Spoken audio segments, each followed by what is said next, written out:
Hi friends, இன்றைக்கி வந்து அப்பா வந்து சிக்கன் எடுத்துகிட்டு வந்திருந்தாங்க. பாதி சிக்கனை வந்து குட்டி குட்டியாக நறுக்கி சிக்கன் 65க்கும் பாதி சிக்கனை வந்து குழம்புக்கும் வந்து நாங்கள் ரெடி பண்ணிட்டோம்.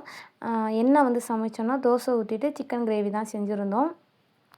குழம்பு வந்து எப்போதும் போல தான் எண்ணெய் ஊற்றிட்டு ஸ்பைசஸ்லாம் போட்டுட்டு வெங்காயத்தை நல்லா வதக்கிட்டு தக்காளி வதக்கிட்டு இஞ்சி பூண்டு விழுதையும் போட்டுட்டு சிக்கன் மசாலா, கரம் மசாலா, குழம்பு மிளகாய் தூள் போட்டு நல்லா கொதிக்க விட்டாரலாம். பக்கத்து அடுப்பில் வந்து நான் தோசை ஊற்ற ஆரம்பிச்சிட்டேன். பக்கத்து அடுப்புலேயும் தோசை ஊற்றிட்டு நம்ம சிக்கன் 65க்கு வந்து குட்டி குட்டியாக அரிஞ்சு வச்சுருந்தோம் அதில் மசாலாலாம் போட்டு தனியாக ஊற வச்சாச்சு. அதுக்கடுத்து வந்து நான் டீ போட்டும் குடிச்சிட்டேன்.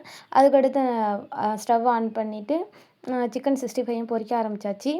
இப்படி தான் இன்றைக்கி நைட்டு ரொம்ப பிஸியாக போயிட்டே இருந்துச்சு. தோசை ஊற்றினோம் ஒரு அடுப்பில் வந்து குழம்பு வச்சேன். குழம்பு கொதிக்கிறதுக்கும் தோசை நம்ம சுட்டு முடிக்கிறதுக்கும் வந்து கரெக்டாக இருந்துச்சு.